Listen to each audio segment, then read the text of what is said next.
Hello guys, ভাবছি অনেক দিন পর্যন্ত যাইতে পারি না, একটা প্যান্ট শার্ট প্রয়োজন। তো আজকে রওনা দিলাম 10 নম্বর প্যান্ট শার্ট কেনার জন্য। দেখেন প্যান্ট শার্ট কিনতে যাচ্ছি, এখন এই যে রিক্সা দিয়ে চললাম আর কি। যাওয়ার পথে একটা ছবি তুললাম। হ্যালো গাইস, রিক্সা থেকে নামলাম, দেখি রাস্তার ফুড়ে অনেক জ্যাম, অনেক মানুষ, মনে হয় অনেক বেচা কিনা হচ্ছে রাস্তার ফুড়ে। আর একটু সামনে যাইতেছি কিন্তু অনেক জ্যাম, অনেক মানুষ, হাঁটাই অনেক কষ্ট, মোবাইল রাখা অনেক সেভ হয়ে যাচ্ছে। হ্যালো গাইস, তো বলতে বলতে চলে আসলাম মিরপুর 10 শপিং মার্কেটে দোতলায়। তো এখন মার্কেটে যাব।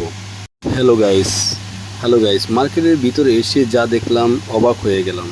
মার্কেটের বাইরে এত কাস্টমার দেখলাম, ফুড এত কেনা বেচা হচ্ছে, কিন্তু মার্কেটের ভিতরে এসে দেখতেছি প্রত্যেকটা দোকান খালি, প্রত্যেকটা দোকান ফাঁকা, প্রত্যেকটা দোকানের স্টাফ, মালিক সবাই বসে, কেউ মোবাইল টিপতেছে, কেউ তাকায় আছে কাস্টমারের দিকে, কেউ ঘুমাচ্ছে, এক প্রকারের ঘুমাচ্ছে। আমি কোথাও তো এরকম কোনো কাস্টমার দেখিনি। আসলে এত বড় একটা মার্কেট, এসি রুম, এত টাকা প্রদর্শন দিয়েও তারা বসে আছে।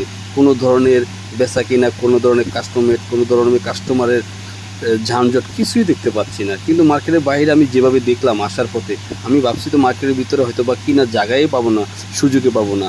তো এই অবস্থা মার্কেটের ভিতরে।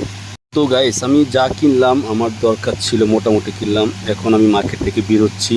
তো আপনাদেরকে দেখাবো যে মার্কেটের ভিতরে কি অবস্থা, মার্কেটের বাইরে কাস্টমারের কি অবস্থা। হ্যালো গাইস, মার্কেট থেকে বের হতে প্রথমে দেখলাম ফুডে, দেখেন কাস্টমারের কি অবস্থা, কাবাব কিনতেছে, গ্লাস লাগাচ্ছে, কত কাস্টমার বিক্রি করেও দোকানদারে হাঁটতেছে না।